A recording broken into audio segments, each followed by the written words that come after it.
Hey, what's up guys? Today we have a very special video for you where I have the pleasure of showcasing Llama gameplay early thanks to the creator experience server. Now keep in mind that everything you're seeing here is subject to change for the live release, but I'm very excited to show you this, in my opinion, incredible and really cool character, Llama, who is the first character that we are getting with a new version release, nod-krai. And so we're going to start by talking about what Llama actually does, show her off in various different teams, and then give you guys my honest thoughts on her gameplay, power level, and pretty much everything else. For a super detailed build breakdown, as always, that will be my complete Llama guide, which will come out next. Additionally, I have the privilege to be able to share with you guys a brand new redemption code for 60 Primogems and some character XP that will be on screen now, as well as in the video description, so be sure to redeem it for some free stuff. With that said, enough yapping, and let's talk about Llama. Alright, so the first thing you need to know about Llama, outside of her being beautiful, is that she's a character who's here to revitalize Dendro, and more precisely, the Bloom reaction, as well as its sub-reactions of Hyper Bloom and Burgeon. In fact, firstly, when Llama's in your party, all of your Bloom reactions will be converted to Lunar Bloom. Now, Lunar Bloom is a reaction that basically does the same thing as Bloom. While I'll cover this more in my guide, what you need to know is the following. Lunar Bloom is a reaction that can crit, and while Llama can deal direct Lunar Bloom damage, when you trigger its reaction, it will do two things. One, it will produce a Dendro core, exactly the same way that Bloom does, doing the same damage and basically being the same thing as Bloom. But two, it will also generate a life dew, which is useful for Llama's other abilities. So for all intents and purposes, Lunar Bloom will basically be the same thing as Bloom. Now with that said, Llama also has another passive talent where she'll buff your reaction damage. In fact, if you only have one character from nod-krai, so only Llama, she will allow your Bloom, Hyper Bloom, and Burgeons to all crit with a fixed crit rate of 15% and a fixed crit damage of 100. This is honestly pretty good. Allowing your transformative reactions to crit is something that would take a second constellation of Nahida to do before, and now while it stacks with that, you no longer need Nahida C2 and you get it just from Llama's passive. On the flip side, if you have two characters from nod-krai, so Llama and another one, you will lose your Bloom, Hyper Bloom, and Burgeon's ability to crit, but instead will gain 10 crit rate and 20 crit damage to your Lunar Bloom damage. This is not worth it for Llama right now, although it may be with future characters that kind of depend more on Lunar Bloom, but only time will tell. The reason why Llama has a different buff based on whether she's the only character from nod-krai or you have two is because of a new mechanic being introduced in this new region called Moonsign. Moonsign has two kind of forms, either Nascent Gleam or Ascendant Gleam. Nascent Gleam happens if you only have one character from nod-krai in your party, and the artifact sets from nod-krai will give you a buff for that, and then you'll usually get a different or a bigger buff if you have two characters or more, which will change your Moonsign to Ascendant Gleam. You don't have to worry about this too much, but I wanted to mention it. It's a new nod-krai mechanic, but for Llama, you really only need her, and you're not dependent on other nod-krai characters at all. In fact, with just her, your Bloom, Hyper Blooms, and Burgeons will now be able to crit, which is what you need to know. This won't be the case with a second nod-krai character, although they may be able to make up for it through some other buffs, but for now, we don't have to worry about that. Just know that Llama in your team will allow Bloom and its sub-reactions to have a chance to crit and do more damage, on top of also buffing them through her kit, which we'll cover right now. Outside of that, for her main kit, well, her elemental skill can be tap or held, and if you hold it, you will consume all the verdant dews you have with a maximum of 3 in order to deal 2 hits of Dendro damage. The first one will be standard, and the second one will be Lunar Bloom, which will be stronger and also can crit because Lunar Bloom damage can crit at a baseline, similarly to Lunar Charge. This means that this hit of your skill will scale with crit as well, on top of all of her scalings being with Elemental Mastery. Outside of that though, what's even more important is that you summon a Dendro field around your active character that will constantly be dealing hits of AoE Dendro damage and applying a lot of Dendro, which is very important. Outside of that, you will also have more than 100% uptime on up to 25% Dendro resistance and Hydro resistance shred. This is really good to increase your team's DPS of not only your Dendro reactions, but also your Dendro damage dealers and your Hydro damage dealing characters as well. This is a lot of stuff packed into a skill, buffing your damage, applying Dendro, and also dealing personal damage as well. Outside of that, Llama's Elemental Burst will summon a cool tree in what I think is a really breathtaking animation, and will buff up to 36 hits of Bloom, Hyper Bloom, Burgeon, or Lunar Bloom damage. The buff will scale with Llama's Elemental Mastery, and it's a quite sizable buff to your reaction damage, making them even stronger and making her burst worth using. Outside of that, Llama, being a catalyst, can also apply Dendro with her normal attacks, and has a cool charge attack where she turns into a deer, which is cool for exploring or just being a deer. Overall, Llama's kit has a lot going for it. You have a ton of Dendro application, solid damage, and a huge buff to your reaction damage, which really takes existing teams that kind of phased out of the meta to another level and somewhat back to their former glory, being now much better than ever. her. Before we get into a detailed review though of how strong I think Lauma is and everything that she has going for her and my first impressions, I want to show you guys Lauma in action in various different teams against various different bosses. And while I can't include Abyss footage in this video, that will be in my next one, which will be a more complete and detailed Lauma guide and showcase. With that said, I will show you guys Lauma in various teams, not only her Lunar Bloom teams with Nilou, but also some other ones to show you guys that Lauma has actually a bit more versatility than you might expect because of the fact that, well, she's just a really strong unit given how much is in her kit. For this showcase, my Lauma will be using various artifact sets because her best set actually depends on the team, usually being a supportive set, either the new nod-krai one or Deepwood Memories. Outside of this, I will also include clips using both a free-to-play weapon option and also her signature weapon option to show the difference, and also because, crucially, she has really good free-to-play options, which is very much appreciated. Alright, so now for the showcase, I actually ended up fighting this new boss, Knuckle Duckle, just because he was kind of a HP sponge that felt fair to fight at least. So starting off, we have a Nilou Bloom team, what I assume is the premium one, just Nilou, Nahida, Kokomi, and Lauma. Here I am on Lauma's signature weapon, and as you can see, the blooms I'm doing are really good. Well, this one crit and did over 100k, 111, and then the non-crit did 57k, so overall just some solid damage from this team. And as we saw before, my blooms did a bit less than 40k, so it'd be like 38,000 for a bloom. Now it's well over 50, like 56,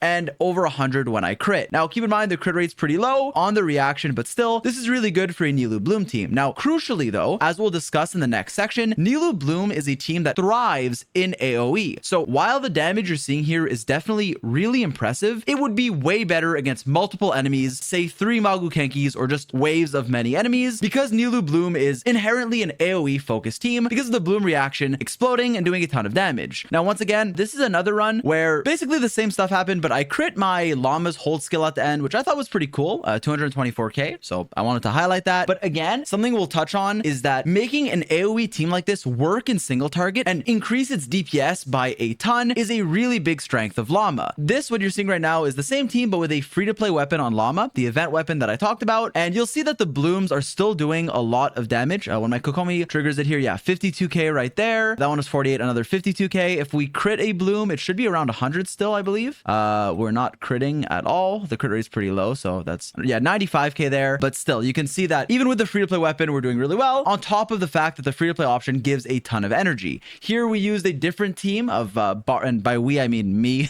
I used a team of Barbara and Cole, just to show that even with like these free-to-play characters, it's possible. I believe my Nilou is still on key here because it's just an incredible weapon, but regardless of that, like, we're doing almost 100k when we crit our blooms. When we don't crit, it's 49k, and still, you can obviously upgrade this team with the character slots. You could potentially downgrade it if you have worse weapon options and all of that, but for the most part, showing that this Nilou Bloom team is strong, even against a single boss, is, in my opinion, really impressive. Nilou Bloom obviously shines against multiple enemies, but now can also do well against one single boss, as we saw crucially in her best teams. But Nilou Bloom teams are very flexible with any Hydro on-fielder or off-fielder, any Dendro on-fielder or off-fielder, provided you have some Hyper Bloom trigger that's stacking EM, which will typically be a full Elemental Mastery Kokomi or Barbara if you don't have her, and are running a Hydro Bloom trigger. I also wanted to quickly add that you can use Ino, the new 4-star here, although it will change your moon sign, which means your blooms can no longer crit, but she will increase your Lauma's Lunar Bloom damage from her skill, on top of also by ascending your moon sign, allowing you to get some other buffs and even run both of the new artifact sets, including the DPS one on Lauma. Because of this, she can be a viable slot, even though there's a drawback that is unfortunate. Outside of that, I also used Hyper Bloom to fight this same boss. Obviously, Hyper Bloom, a team that shines in single target, now even stronger with Lauma. As you see, we're playing double Hydro, Yelan, Xingqiu, and Kuki with Lauma, and once again, our bloom damage or Hyper Bloom damage will be buffed significantly. I think we just saw one crit for, yeah, like 98k, and then the smaller ones, the non-crits, are 49k, on top of our Hydro DPSs, or supports, I guess, doing a lot of damage, and Kuki being able to Hyper Bloom very often with Lauma. Again, the team here is very flexible, more on that in the guide, but basically just Hydro, Electro, and Lauma, and then a flex slot, and boom, you're golden. As you can see, Lauma can be played on field and apply a ton of Dendro, which is nice for these teams. Now, keep in mind that in this team comp, Lauma is on Deepwood, and I'm talking really fast to try to match the footage, so excuse that. Also, this second clear, which is the one you're seeing right now, I believe I put all my characters on 4-star weapons, with Yelan actually on a 3-star one, so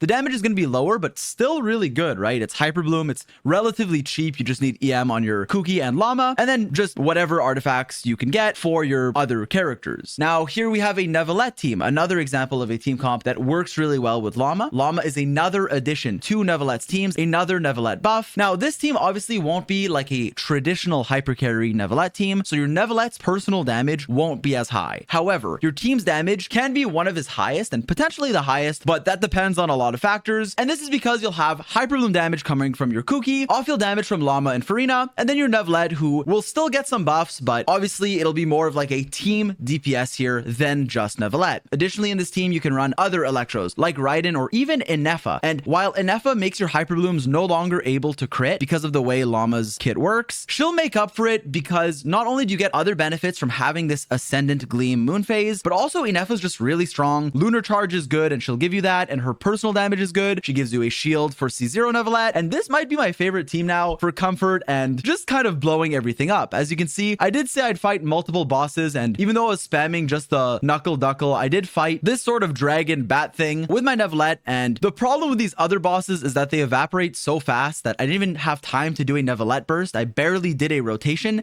and boom, he's gone. But yeah, this team definitely really works. And back to the Knuckle Duckle, I go with an Alhaitham team here, another team that can benefit from Lauma. Now, Alhaitham already has some great options with just like Nahida here, but Lauma works as well, giving you more Hyperbloom damage and just being great in this team as well. As you can see, we cleared Knuckle Duckle in one rotation, which is impressive, genuinely. Obviously, it's just a world boss, and again, for the Abyss showcase, please wait for the guide coming out next, as this is just an early video. But yeah, I took this team against the Papilla now, and didn't even have my Alhaitham's burst, so I just did a plunge rotation of hold E plunge to get 3 mirrors, and the Papilla died in like 5 seconds or 10-ish. Boom, 1 more mirror proc, and yeah, that's it. So not bad. Then obviously worth pointing out that Lauma benefits other characters, right? Basically any Hyperbloom or Bloom team, as well as a lot of different Hydro fielders, some Dendro ones, and even some Electro ones like Cyno with Quick Bloom, for example, a mix of Quicken and Hyperbloom. Well, here, this is another buff to his teams, using a Hydro and then Lauma, and then a flexible last slot, usually another Electro like Inefa here, or even Fischl or Kuki. Outside of that, I also took an Ayato team to the Knuckle Duckle because, well, Ayato doesn't really get any love, so here it is, the Ayato love. And keep in mind, my build here is not ideal on Ayato. It's okay, but it's not the best. And still, you know, we're hyper blooming, we're doing decent damage, and for Ayato, this isn't bad. Obviously, as I said, this boss is a sponge of HP, but he doesn't have like millions, so you can just look at the damage numbers of like our Bloom reactions here, which are doing like 45k plus the Hydro numbers from Yelan and Ayato, which could be higher if he's built even better. And yeah, it ends up being pretty good. Keep in mind that in a lot of these clips, my Lauma is on her free-to-play event weapon if I found that she needed the energy recharge, and if not, she'd be on her signature.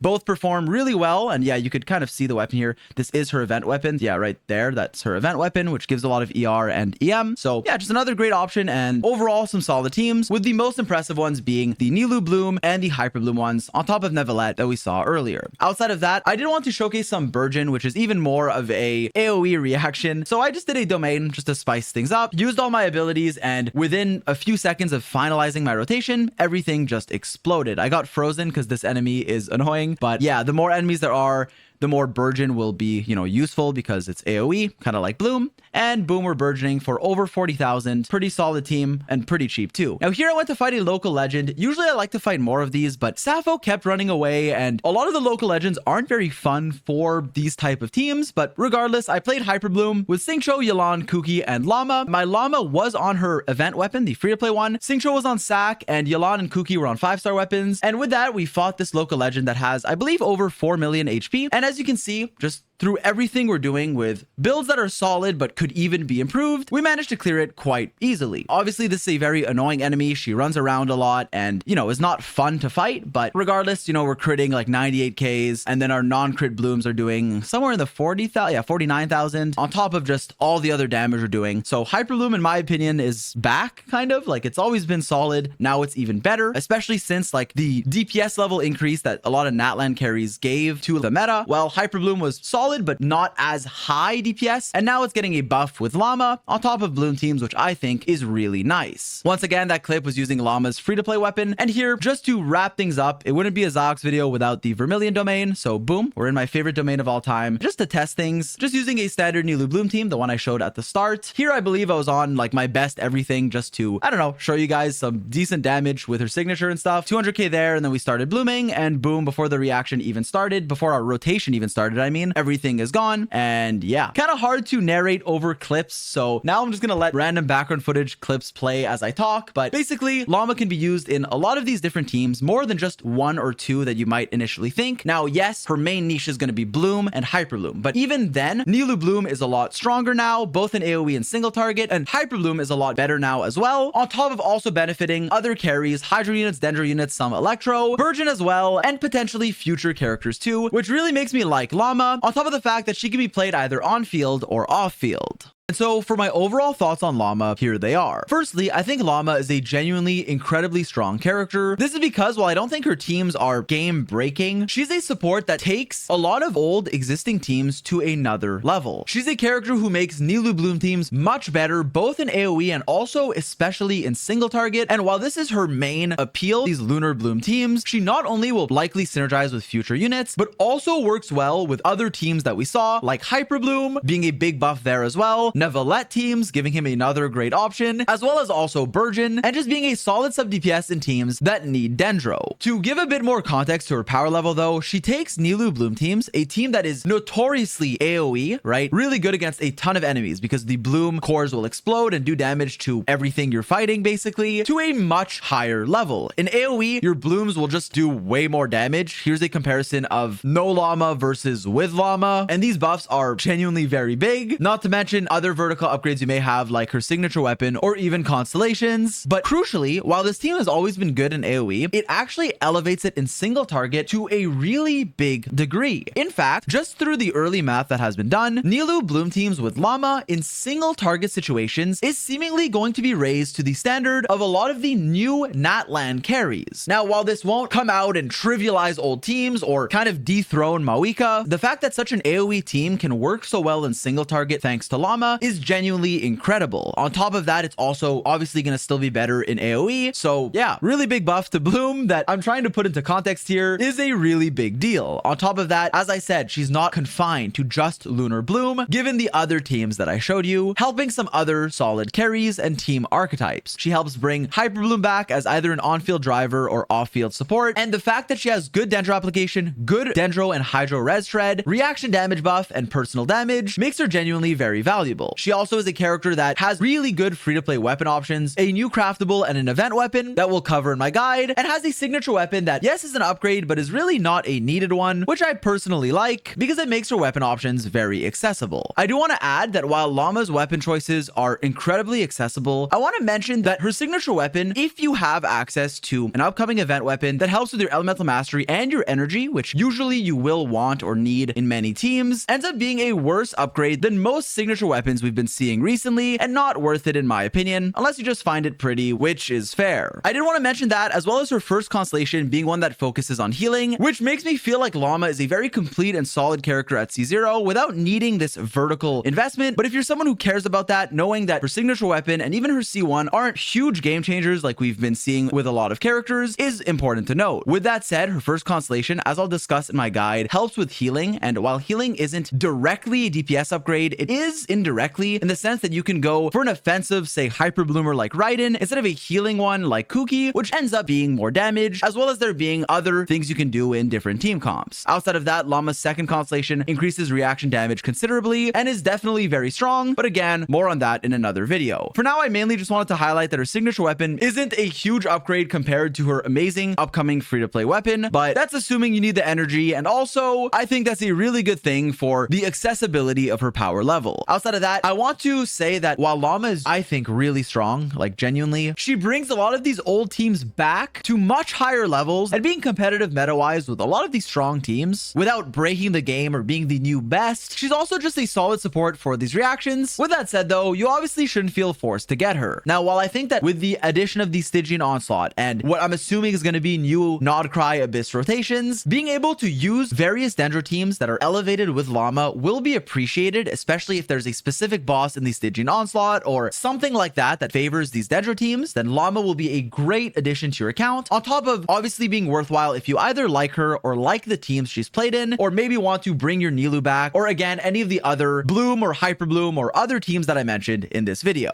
With that said though, if you already have really strong teams, or don't like her or don't like Dendro teams, then never feel forced to get her, don't feel pressured. She's not someone you absolutely need, so I want to include that disclosure here, because while I think she's very strong, I want to avoid making anyone feel like they need a character. This is especially true because let's face it, Mawika and her team is still reigning supreme, so it's not like you need a specific character or team, but if you like Lauma, like Dendro, or want another really strong team or a support that can make these teams excel, then that is when I can recommend Lauma as a really strong support in my opinion, that even just numbers wise elevates so many existing teams, and who knows what the future will have in store for her. On top of very probably having future synergy with other nod-krai characters, because Lauma is not only the first character from nod-krai, but also a Dendro support that offers you res shred and reaction damage buffing. So again, don't take my word for it, it's speculation, but I highly suspect that there's something going on there. So again, there are accounts and teams that definitely do not need Lauma, but there are also many teams that can benefit from her. So if you like her, like the teams that she's in, or even just want to be able to kind of play these strong Bloom, Hyper Bloom, or other teams again, or want coverage for certain enemies or types of content we may be getting, then I do think that Lauma is a genuinely very strong and borderline overtuned support. Her kit is very overloaded, but I think it's a very much appreciated buff to these old existing teams. She really has so much in her kit that it does make me a little scared if like her future nod-krai teams also have this much, but for now, I think she's a very appreciated and incredibly strong character that helps bring back these teams into relevancy, as well as being just very strong on her own. Overall, I think Lauma is great, very strong, on top of also being a character that will very clearly get more synergies with nod-krai and future characters that synergize with the buffs in her kit and the new Lunar Bloom reaction, on top of already, as I said, being very strong right now without breaking the game or being someone that you should feel forced to get. Just a good addition to many of these teams and to an account, and potentially to your account if these teams and reactions are things that interest you. Now, with all of that said, these are my early thoughts on Lauma, and they may change as she's out on the live server and as we have more time to play with her. So obviously I will keep doing some testing, and be sure to check out my complete Lauma guide where I will give you guys more information on everything you need to know regarding her build, artifacts, weapons, as well as some maybe updated thoughts. But yeah, these are my initial impressions of her, an early showcase. I hope you liked watching it. If you have any questions or anything you want to see, let me know in the comments down below. I am very much looking forward to this character and excited to play Nilou and Hyper Bloom teams again in a more sort of premium fashion. Once again, I'm very grateful I got to play Lauma early through the creator experience server, which is really cool. I hope you enjoyed this type of video, and as always, thanks so much for watching. I'll catch you guys in the next one. Peace.